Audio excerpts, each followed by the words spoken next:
오늘도 하나님의 은혜가 여러분과 함께 하기를 주의 이름 축복합니다. 아멘. 미술 시간에 한 아이가 선생님이 그림을 그리라고 했습니다. 먹으로 그리는 것이 좋겠다고 해서 그리라고 했는데, 먹으로 사람들이 그리면 주로 뭘 그립니까? 난이나 이게 대나무 이렇게 그리잖아요. 매화도 그리잖아요. 근데 이 아이는 그 먹으로 종이를 새까맣게 만들어서 선생님에게, 자, 이거 김 그린 거예요 하고 보여준 거예요. 선생님이 화가 막 끓어오르지만 꾹 참고는 갈갈이 찢은 다음에, 자, 이거 떡국에 김으로 넘어가 이렇게 라고 했다고 합니다. 여러분, 이 분노 조절이 굉장히 중요합니다. 지혜의 대처 너무너무 중요해요. 이 아이와의 싸움에서, 전쟁에서 지면 안 되잖아요. 선생님이 욱 하고 화내면 안 되잖아요. 지혜롭게 갈기갈기 찢어서 떡국에 먹으라 김이니까, 이렇게 가르침이 중요하다는 거죠. 네. 제가 왜 이 말을 했냐면, 신앙생활 속에서도 영적 전쟁이 있습니다. 알지 못하는 싸움들이 있다는 거죠. 혈과 육의 싸움이 아니라 영의 전쟁이 있다는 겁니다. 거기에서 승리하는 방법은 과연 무엇일까요? 이 초대교회 때는 굉장히 심각한 문제가 있었습니다.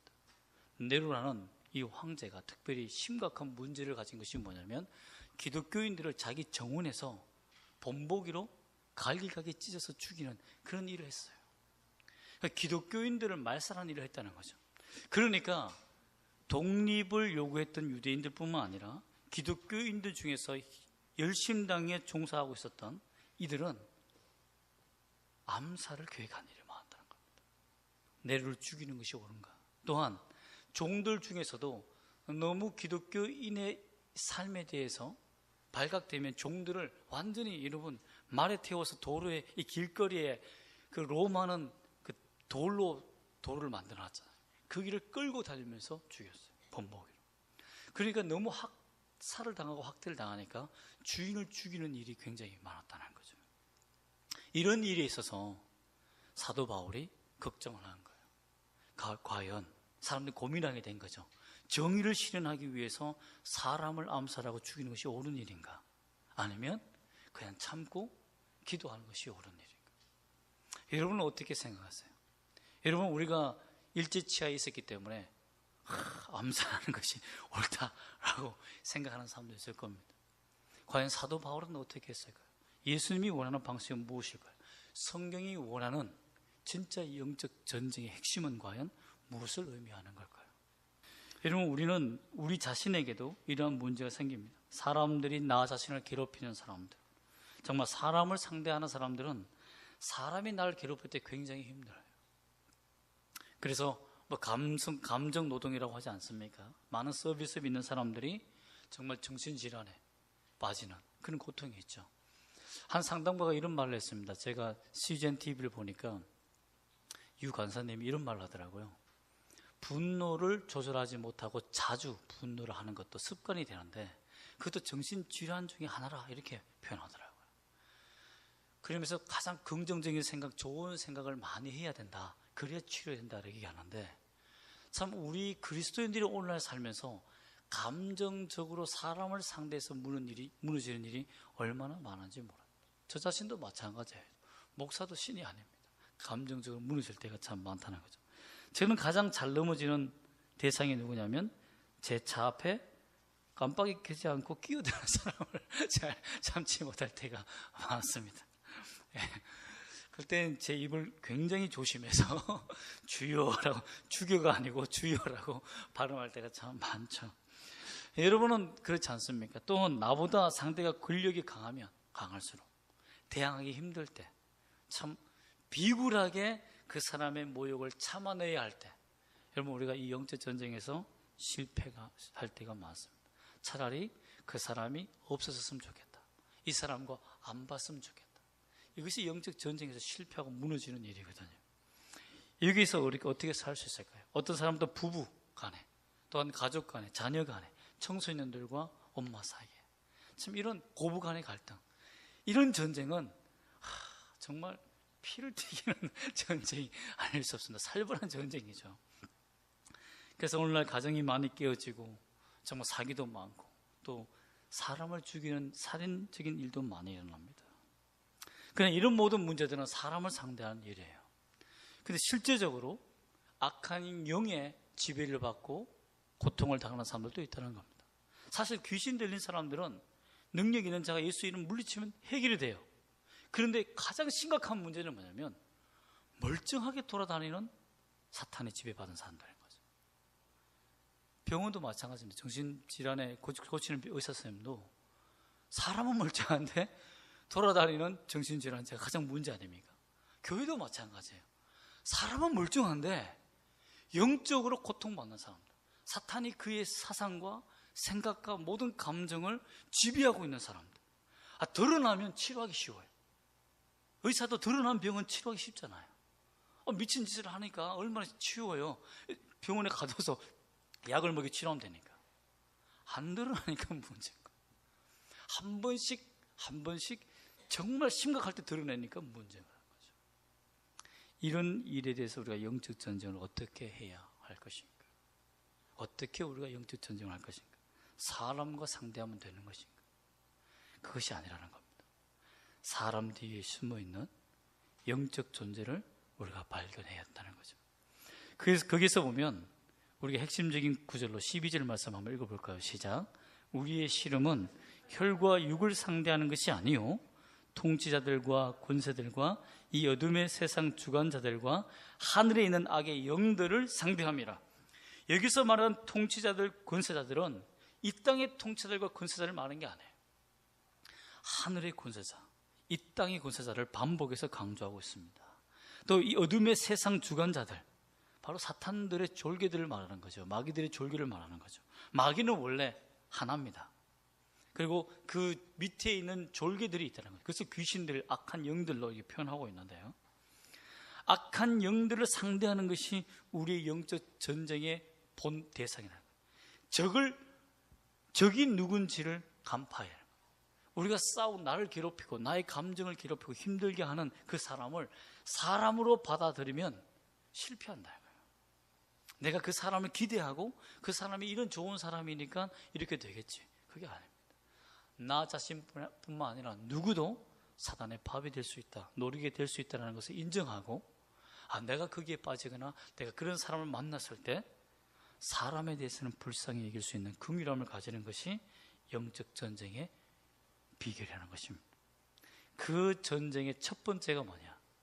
먼저 10절 말씀에 너희가 주 안에서와 그 힘의 능력으로 강건해져라. 전쟁을 하기 전에 내가 그 사람의 약점과 비난할 점을 찾아서 공격하여 적을 상대를 넘어뜨리는 것이 중요한 것이 아니라, 먼저 가장 중요한 것은 내가 주의 힘으로 내가 먼저 강건해지는 것이 중요하다는 거예요. 여러분 축구를 하거나 운동할 때 먼저 하는 것이 뭡니까? 트레이닝이에요. 먼저 내 몸을 올리는 거예요. 근육량을 올리는 거예요. 체력을 올리는 거죠. 그 올리는 방법이 뭐냐면 주 안에 있어야 된다는 거예요.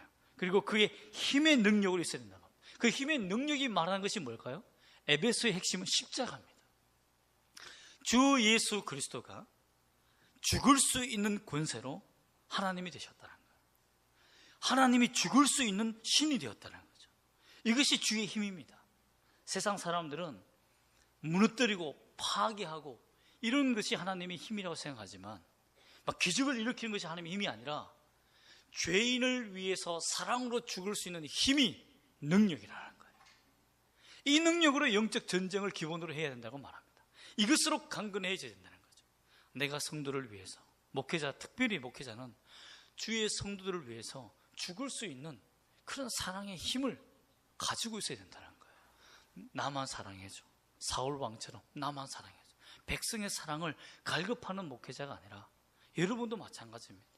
누군가의 사랑을 갈망하는 성도가 아니라 하나님의 사랑으로 충만히 젖어 있는, 그 사랑이 흘러 넘치는 그 힘으로 나를 강건하게 만들어야 한다는 거죠. 그래서 주 예수 그리스도를 믿고 그 사랑을 내가 발견하는 그 확신이 중요하다는 겁니다. 그 이후에 11절 말씀 읽어볼까요? 시작.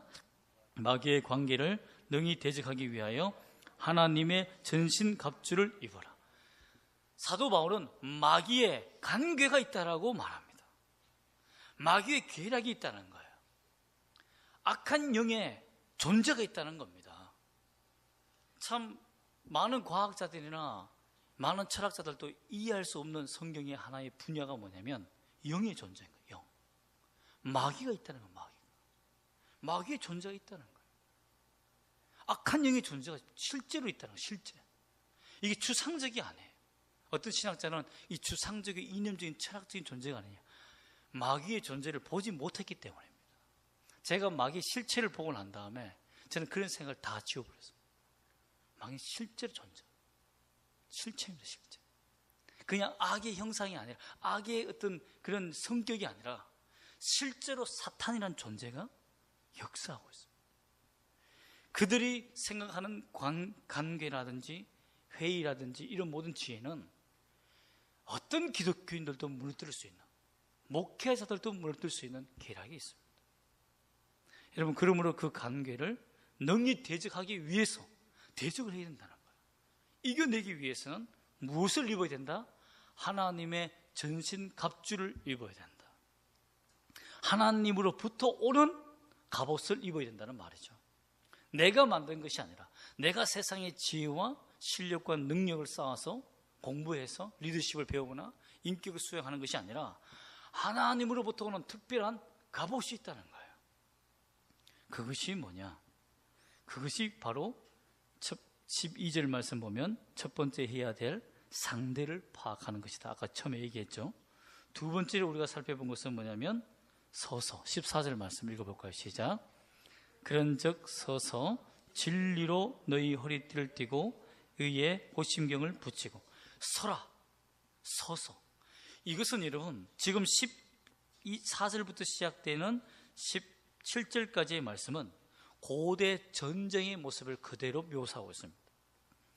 여러분, 그 당시 예전에 고대 전쟁에서는 어떻게, 로마가 전쟁을 어떻게 했냐면 사열 횡대로 선 군대들이 있었습니다.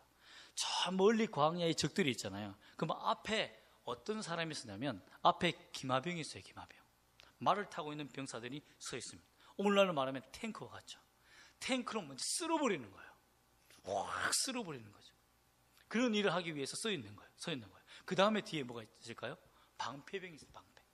그 다음에 창, 그 다음에 보병, 그 다음에 뒤에 화살을 당기는 사람들이 뒤에 같이 보병과 서 있는 거예요. 그래서 먼저 불화살을 확 당기든지 활을 당겨서 공격하고 앞에 있는 기마병이 와 하고 전쟁해서 죽이고, 날라오는 화살들은 방패병이 다 막아주고, 이러한 구조로 되어 있다는 거죠. 거기에서 병사들이, 참 고대 병사들은 참 총이 없으니까 다 서서 죽을 각오로 서 있는 거예요. 여기서 서다라는 말은, 서서 이 말은 죽을 각오로, 즉 마귀와 싸움에 있어서 내가 죽음을 각오하고 싸워야 한다는 거예요. 이것은 내가 거룩해지느냐, 내가 사탄에게 짓밟혀서 노예가 되느냐, 패배하여서 그의 수하에 들어가느냐, 결단을 내리는 전쟁을 해야 된다는 거예요. 이것이 우리가 영적 전쟁을 하는 자세라는 거예요. 뭐 총알 오면 맞아 죽지 뭐, 이런 것이 아니라는 거예요. 그냥 내 감정을 느끼는 대로 그대로 두는 것이 아니라는 거죠. 쉽게 예를 들면 이렇습니다. 아까 김을 그려가지고 이 김이라고 했을 때 그대로 내 화나는 감정을 그대로 해서 종이로 구겨가서 그의 얼굴에 던지는 것이 아니라 참고 서서 내가 오늘 이 감정과 싸워서 이기리라, 내 감정이 이 분노에 사무치지 않게 하리라는 죽음의 각오를 해야 한다는 거예요. 그만큼 어렵다는 겁니다. 사탄의 관계가. 여러분, 이런 사탄의 관계의 그 수준을 안다면 우리가 서지 않고서는 이길 수 없다는 거죠. 그리고 서서 무엇을 허리에 두른다고요? 진리.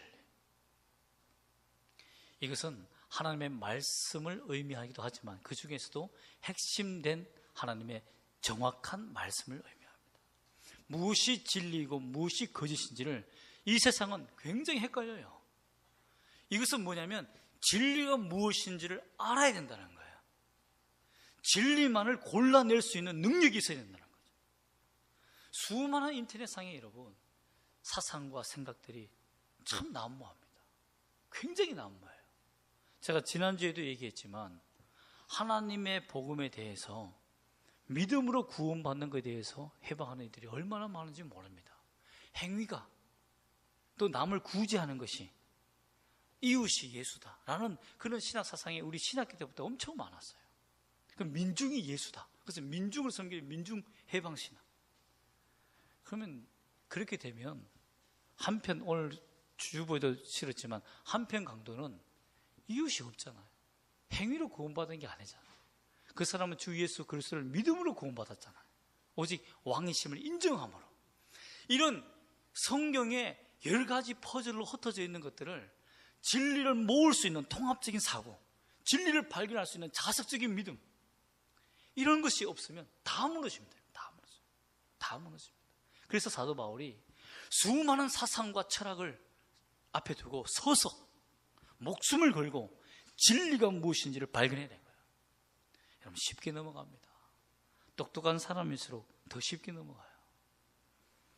그래서 하나님의 은혜가 필요하다는 겁니다. 진리를 아는 은혜가 필요하다는 거예요. 여러분, 그 은혜를 경험하시기를 소망합니다. 그 다음 의의 호심경을 붙이라는 것은 선행이에요. 하나님의 진리가 무엇인지 아는 사람들은 선행으로 그 가슴에 정의를 행하는 그 마음을 가지라는 거예요. 정의가 아니면 움직이지 않는 그 심장을 가지라는 거예요. 불법을 행하는 심장을 가지지 말라. 어떤 불의에도 손을 내밀어서 손을 잡는 일을 하지 말라. 그런 담대한 용기가 필요하다는 것입니다. 그 다음에 15절 말씀 보면 평안의 복음이 준비한 것으로 신을 세라. 이 말은 너가 가는 곳마다 피스메이커가 되라. 평화를 만드는 자가 되라. 예수님께서 십자가에서 화목하여 하나님과 죄인을 화목시키듯이 너가 가는 곳마다 평안이 넘치게 하라. 화평이 넘치게 하라. 여러분, 어떤 사람은 교회에 들어오면 분쟁이 돼요. 갈라져요. 끼리끼리 모이게 돼요. 그런데 어떤 사람은 교회가 오면 참 그 사람을 통해서 화기애애한 웃음 바다가 넘치고 하나가 되는 거죠. 그것은 우리가 배워야 할 하나님의 성품 중에 하나입니다. 하나님께서 그런 성품을 달라고, 우리가 그런 위트를 달라고, 지혜를 달라고 기도하는 것은 죄가 아닙니다. 우리가 가는 곳마다 하나님의 평화를 선포할 수 있는 사람들. 그러므로 사도 바울은 결론을 얘기하고 있는 거예요.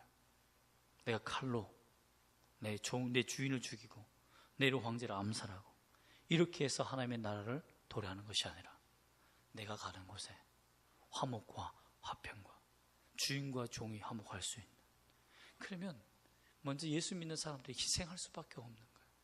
그런 비참한 영적 전쟁을 할 수밖에 없는 거죠. 그런데 그것이 승리의 비결이 된다라고 얘기하고 있다는 것입니다. 일단 우리 16절 말씀 읽어볼까요? 시작. 모든 것 위에 믿음의 방패를 가지고 이로써 능히 악한 자의 모든 불화살을 소멸하고. 이것은 전쟁의 모습과 그대로예요.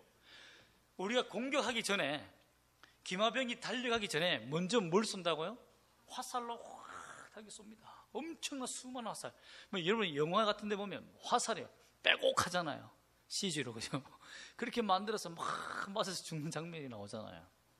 그때 먼저 수많은 사람들이 방패로 다 막잖아요. 방패로. 로마는 방패 전법이 굉장히 많죠. 방패 전법이 100가지가 넘어요. 방패로 전술하는 전법이 100가지가 넘는데 화살을 맞는 방법이 굉장히 많습니다. 활을 먼저 맞는 거예요. 우리가 영적 전쟁을 하기 위해서는 내가 먼저 준비되고 영적 체력이 강해지고 믿음이 강해지고 진리를 알고 예수님이 나의 구원자라는 것을 안 후에 적의 공격에 대해서 충분히 맞을 수 있는 맷집이 필요하더라고요. 여러분, 운동선수도 마찬가지예요. 권투선수도 먼저 뭐 하는 줄 아세요? 맞는 연습부터 합니다. 맞고 견디는 연습이에요. 맞고 숨을 쉬어야 돼요. 그런데 때리는 사람은 어떻게 해요? 온 힘을 때린 다음에 한 대 맞으면 이러잖아요. 그런데 운동선수, 권투선수를 보면 맞고 숨을 참고 그 고통을 견디는 훈련을 해요. 견디는 훈련 안 돼요. 축구선수들도 숨을 확 쉬고 달려가서 숨 쉬지 않고 빨리 달려간 다음에 마지막에 숨을 빨리 확 쉬는 호흡법을 한다고요. 그냥 확 쉬면 그대로 젖어버리는 거예요. 여러분, 사람이 누구나 먼저 내가 그 고통과 아픔을 견딜 수 있는 방법을 먼저 터득하는 것이 중요합니다. 그것이 믿음이라는 거예요. 믿음으로 견뎌낸다는 겁니다. 고통과 아픔을 하나님을 믿음으로 견뎌낸다는 거예요. 하나님이 나와 함께 하시고 하나님이 이 나라의 통치자시며 하나님이 이 세상의 창조주잖아요. 그것을 믿는 이 믿음이 필요하다는 거예요. 하나님이 이 세계를 운행하신다는 확고한 믿음이 필요하다는 거예요. 내 지식과 지혜가 아니라, 즉 내가 어떤 시험이나 내가 사업이나 어떤 문제에 실패할 수 있어요. 그러나 그것이 하나님의 실패는 아니라는 거예요. 하나님은 나를 주관하시고 인도하셔서 분명히 하나님의 길을 발견할 수 있다고 믿는 거죠. 또 일어서는 거죠. 여러분, 링컨은 그렇게 말했습니다. 실패를 해보지 않고서 성공을 논하지 마라, 말하지 마라. 여러분, 실패 속에는 반드시 배워야 할 지혜가 다 있습니다. 배워야. 김국진 선수도 그 골프를 배웠을 때도 그거 그랬어요. 실패할 때마다, 프로가 되기 전에 실패를 수십 번 했죠. 그때마다 실패가 아니라는 거예요. 그 전에 실패했던 것들이 보완되는 거예요. 자꾸만 보완되어서 나중에는 진짜 선수가 될 수 있다는 거죠. 여러분, 하나님을 믿고 영적 전쟁에서 실패하면 그 다음에 또 올라갈 수 있는 겁니다. 사탄에게 매일 이길 수 있지는 않아요. 그러나 믿음의 방패를 가지고 견디면 나중엔 전쟁할 수 있는 틈을 발견할 수 있다는 겁니다. 그럼 언제까지 기다리느냐? 성령의 검을 별 때까지 기다리는 겁니다. 내 성령의 검이 생길 때까지. 그 검이 무엇인지 볼까요? 17절 말씀 읽어보겠습니다. 시작. 구원의 투구와 성령의 검, 곧 하나님의 말씀을 가지라. 하나님의 말씀을 가지고 일어설 수 있을 때까지 기다리는 거예요. 믿음으로 인내하는 거예요. 여러분 중에 성경을 잘 모르는 사람들이 있습니까? 그러면서 고통당하는 사람들이 있어요. 그러면 내가 하나님의 말씀을 읽고 그 진리를 발견할 때까지, 사탄을 말씀으로 싸워 이길 때까지 믿음의 방패로 견뎌내야 되는 거예요.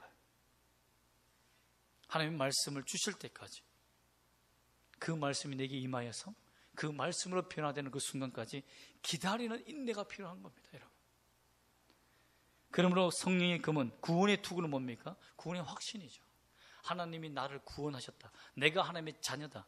난 하나님으로 말미암아 실패할 수 없는, 사탄에게 질 수 없는 승리자라는 그런 투구를, 확신을 가지고 가는 거예요. 난 구원받았는가? 나의 가치는 뭔가? 이런 갈등으로 했으면 사탄이 그 사람을 먹잇감으로 발견하는 거예요. 다 갖췄는데 그 머리가 비어졌기 때문에 그 머리를 향한 쏜 화살에 맞고 죽어버리는 거죠. 그런 내 머릿속에는 뭐가 있어야 된다? 구원의 확신에 대한 지식이 가득해야 된다. 어떤 구원의 의심과 확신을 흔드는 것이 와도 성경 구절이 딱딱 생각나는 거죠. 여러분, 그러므로 말미암아서 내가 나의 구원은 의심할 수 없어라는 믿음을 가지는 것이 중요합니다. 만약 여러분 중에 예수 그리스도를 만나기를 원하신다면 만나기를 소망합니다. 그리고 성령의 금을, 말씀의 금을 가지시길 원해요. 이 말은 내가 분노가 일어나고 감정이 일어나고 사업의 문제나 여러 가지 내 가정의 문제나 삶의 문제가 생겼을 때 하나님의 말씀이 생각이 나야 돼요. 그 말씀이 생각이 나야 되는 거예요. 그 말씀이 생각날 수 있도록 여러분 기도하시고 성경을 읽으시고 연구하시기를 소망합니다. 이 전쟁을 이렇게 준비한 다음에 사도 바울이 이제 해야 할 마지막 관문 18절 말씀 읽어볼까요? 시작. 기도와 간구를 하되 항상 성령 안에서 기도하고 이를 위하여 깨어 구하기를 항상 힘쓰며 여러 성도를 위하여 구하라. 이런 말씀의 금을 가지고 믿음을 가지고 살아왔다면 이제 기도로서 연합하라. 연합 전선을 펼쳐라. 너 혼자서 싸우려고 하지 말고 이런 성령의 금을 가진 사람들을 위해서 기도해서 각 적진에 너희 기도의 보급품을 던져줘라 이거예요. 성령의 불의 보급품을 던져줘야 산다는 거죠. 그래야 살 수 있다는 거예요. 이 기도의 보급품이 떨어지지 않으면 전쟁에서 다 죽는다는 겁니다. 그리고 사도 바울이 마지막 전쟁에서 싸울 수 있는 방법 20절입니다. 시작. 이 일을 위하여 내가 쇠사슬의 메인 사신이 된 것은 나로 이 일에 당연히 할 말을 담대히 하게 하려 하십니다. 너희가 네로 황제가 너를 잡느냐 죽이려고 하느냐 잡혀라. 너희 목숨을 구걸하지 마라. 오히려 체포당하고 사신이 되어 체포당해서 죄수가 되어서 복음을 전파할 수 있는 담대한 자가 되라. 하나님의 말씀을 전할 수 있는 기회를 삼으라는 거예요. 예수님의 나라를 폭력과 칼로 만들지 말라. 너희가 오히려 사로잡혀서 순교하는 그 목숨을 잃어버림으로 거기에서 복음을 전함으로 말미암아서 세상을 바꾸라. 사람들은 그러면 기독교가 말살되고 멸절된다고 생각했어요. 그런데 오히려 그것 때문에 어떻게 됐습니까? 수많은 로마인들이 사자밥이 되는 그리스도인들의 그 죽음의 현장에서 5m가 넘는 그 관광 보는 그 사람들의 그 위에서 뛰어내려서 나도 예수를 믿는 자라고 같이 죽는 일이 생겨서 그 콜레세움에 막간의 강고가 끊어졌습니다. 예수를 죽이는 사람들. 로마가 기독교 국가가 되어버렸어요. 여러분, 비폭력으로 싸우면 패배할 것 같지만, 믿음으로 싸우면 질 것 같지만, 우리의 전쟁은 나의 전쟁이 아니라 이미 십자가에서 승리하신 예수 그리스도의 전쟁에 우리는 작은 전투에, 쉽게 말하면 전쟁은 끝났어요. 남아있는 전투에 참여하는 것 뿐입니다. 그러므로 이미 승리했다는 것을 믿고 내가 전투에 실패할지언정 전쟁에 실패하지 않았다는 것을 알고 담대함을 가지시기를 소망합니다. 여러분, 악한 영에 사로잡힌 자, 이들은 말씀으로 치유하는 사역을 하면 금방 낫습니다. 내가 막 예수 이름으로 나가라 하면 나가고, 이렇게 안 해도요, 그와 함께 성경 공부를 하면 사탄이 스스로 알아서 나갑니다. 제가 공부했던 리버티 교수님 중에, 전도학 교수님 중에 데이브 얼리라는 교수님이 계십니다. 그분에게 한 미국 청년이 악한 영에 사로잡혀서 막 예언하는 거야. 점을 치는 거죠. 그렇지 않은 아이였는데, 그리고 발작을 일으키면서 막 폭력을 가하는 아이가 된 거죠. 정신병원에 데려가 보고 부모가 아무 리도 안 되니까 우리 한국 목사님 중에 이영 목사님과 저희가 베델러 교회를 우리 한번 방문한 적이 제가 있는데, 지금도 같이 개척하신 친구인데, 또 김인진 목사님이라는 그 리버티 있을 때 제 모든 입학과 관련 도와주신 분이 계신데, 그 두 사람이 그 사람을 데리고 와요. 얼리 교수님께. 어떻게 해야 될지 모르겠다. 아무리 축사하고 기도해도 안 나간다. 그럼 뭘 걱정하느냐? Don't worry. 이러면서 성경책을 가져와서 읽어주는 거예요. 믿니? 안 믿어지는데 다시 설명해 주는 거예요. 믿니? 이렇게 해서 3시간 동안 성경 구절이 믿어질 때까지 기도하고, 또 안 믿어지면 또 기도하고, 안 믿어지면 또 기도하고, 나중에는 제가 믿어져요 하는 순간 확 풀려버려요. 돌아갔던 팔과 다리가 다 돌아오는 거예요. 여러분, 악한 영의 실체는 하나님의 말씀 앞에 가볍게 무너집니다. 어떨 때? 내가 믿을 때. 내가 이 말씀이 하나님의 말씀이 살아계신 하나님의 말씀이라는 것을 내가 믿어질 때 역사하는 것이지, 믿음 없는 자에게는 이 말씀은 글 조각밖에 안 되는 거예요. 그 종이 조각이에요. 아무리 베스트셀러라고 해도 믿음이라는 관점을 통과하지 않으면 절대 능력이 발휘되지 않습니다. 그래서 기적의 책인 거예요, 이 성경이. 그래서 기독교가 망하지 않는 겁니다. 여러분, 느헤미야는 느헤미야 8장에 에스라의 성경 강독에 율법을 말씀을 읽는 순간에 수많은 백성들이 가슴이 떨려서 눈물을 흘립니다. 하나님 말씀을 들었을 때 그 감격이 너무나 기뻐서 막 떨어요. 막 울어요. 그리고 하나님의 말씀을 더 배우고 싶어서 지도자들과 방백들이 막 몰려왔습니다. 하나님의 말씀이 무엇입니까? 우리에게 알려달라고. 그래서 그 말씀을 통해서 초막절과 수장절을 지키는 놀라운 일들이 일어나게 됐다는 거예요. 하나님의 말씀으로 승리했다는 겁니다. 예수님도 마찬가지입니다. 광야 40일 이후에 겁도 없이 사탄이 예수님을 공격하러 와요. 그때 예수님이 내 이름으로 명하노니 사탄을 물러가라 하지 않았어요. 하나님의 말씀에 기록되어지기를. 구약에 있는 성경을 그대로 하나님이 인정하셨어요. 구약 성경이 BC 238년경에 이루어졌는데, 그 성경을 그대로 능력 있는 말씀이라는 것을 예수님이 인정하고 사용하십니다. 사탄이 그 말씀을 듣고 떨어져 나가버렸어요. 요즘 수많은 사람들이 구약은 미신이다, 신하다. 그럼 예수님이 왜 이 말씀을 사용합니까?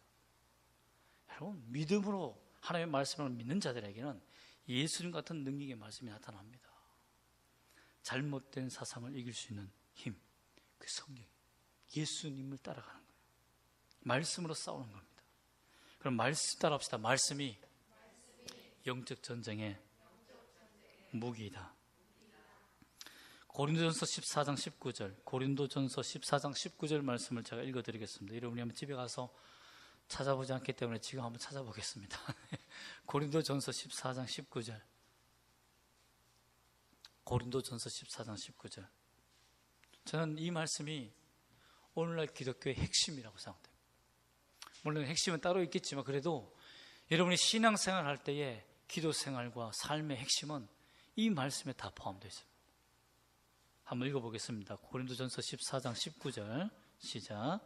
교회에서 내가 남을 가르치기 위하여 깨달은 마음으로 5마디 말을 하는 것이 1만 마디 방언으로 말하는 것보다 나으니라. 깨달은 마음으로 5마디 기도하고 가르치고 하나님 앞에 나아가는 것이 1만 마디 방언으로 그 사람이 알아듣지 못한 말을 하는 것보다 낫다. 이게 뭡니까? 말씀을 묵상하여 깨닫는 자가 능력이 있다 이겁니다. 하나님의 말씀을 읽고 그걸 깨닫기 위해서 몸부림치고 그 말씀이 무엇인지를 깨닫는 자가 영적 전쟁에서 승리한다는 거예요. 이런 사람이 하나님이 쓰신다는 겁니다. 이런 사람이 교회에 필요하다는 거예요. 이런 사람이 지도자가 되고 이런 사람이 가르치는 자가 되고 이런 사람이 교사가 된다는 거예요. 하나님의 말씀을 깨닫고 그것을 짧게라도 가르칠 수 있는 사람. 여러분 1만 마디 방언은 뭡니까? 그건 기적의 하나의 대표입니다. 병든 자가 일어서고 죽은 자가 살아나고 이것이 교회에 잠깐의 부흥을 일으킬 수 있지만 나중에 가보십시오. 그들이 다 문제를 일으켜요. 교회 안에 수많은 문제는 기적으로 예수를 믿은 사람입니다. 진리를 모르는 사람들. 여러분 진리를 아는 사람들은 기적을 경험하지 않아도 순교합니다. 순교해요. 예수를 위해서 삽니다. 하나님을 구하는 사람, 하나님을 사기 위해서 전전긍긍하며 달려가는 한 소년의 이야기를 제가 들려드리겠습니다. 20세기 초 미국 서부에서 일어난 실화입니다. 10살짜리 아이가 상점마다 들려서 안녕하세요, 하나님을 살 수 있나요? 라고 물었습니다. 수많은 사람들이 야, 정신 나간 아이가 아닌가 하면서 장사 안 된다고 다 쫓아냈어요. 어떻게 하나님을 사려고 왔어 가게에. 이 말이 되는 소리야 하면서 하는데 밤늦게 되었을 때 한 노인이 가게에 들어갔는데 하나님을 살 수 있나요라고 포기하지 않고 얘기하니까 이 노인이 이렇게 물었습니다. 하나님을 사서 뭘 하려고? 물으니까 그 소년이, 그 아이가 하는 말이 우리 삼촌 치료하려고요.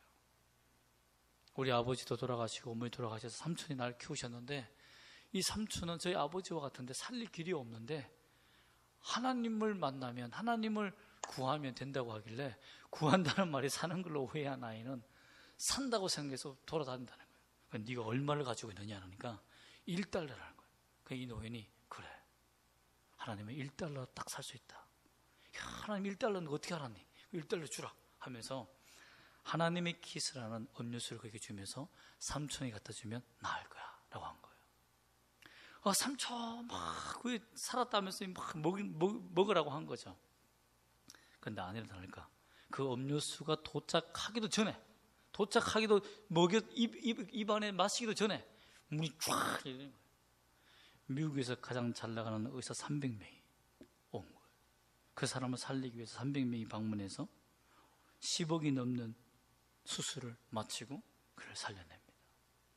그래서 삼촌이 깜짝 놀라서 이 치료비를 다 어디서 내냐고 하니까 내가 1달러 하나님의 키스를 준 산판 노인이 있다. 그 노인이 가니까 미국의 가장 억만장자 부자였다는 거예요.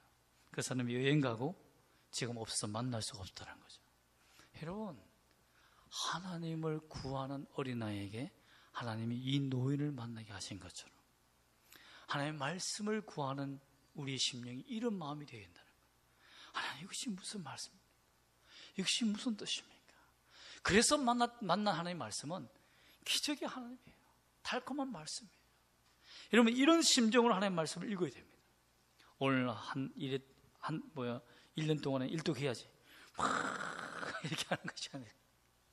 하나님의 말씀을 파서 그 말씀을 읽을 때 눈물이 나면 진도가 안 나가는 것이 정상이에요. 하나님 말씀에 감격하고 감동하여서 그 말씀으로 내가 승리하라는 그 마음으로 산다면 여러분의 인생이 달라질 줄 믿습니다. 여러분, 실제 문제는 사람에게 있는 것이 아니라 나를 조종하는 사탄, 내가 넘어졌던 패배했던 사탄이에요. 여러분, 그러므로 여러분들이 서로 화해할 때 그 사람의 죄성을 보고 연약하다 비난하지 말고, 누구나 사탄에게 넘어질 수 있는 인간이라는 것을 알고 껴안고 눈물로 화해할 수 있는 여러분 되시기를 소망합니다. 예수님이 십자가에서 내려오라고 욕하고 비난했던 그들, 너가 내려오면 하나님 믿겠다라고 비난하며 예수를 모욕했던 그들에게 예수님은 십자가의 못을 뽑고 내려옴으로 그들에게 예수 믿으라고 말한 것이 아니라, 아버지요, 저들이 하는 일을 저들은 알지 못합니다. 저들의 죄를 용서해달라고 죄인들을 향한 눈물의 기도로 승리했습니다. 십자가에서 안 내려오신 거예요. 십자가를 붙들고 계신 거예요. 제가 그랬잖아요. 못이 예수님을 붙잡은 것이 아니라 예수님의 사랑이, 우리를 향한 그 사랑이 십자가를 붙들고 계셨던 거예요. 여러분, 그 은혜로 승리하시기를 주 예수 이름으로 축복합니다. 아멘. 기도하겠습니다.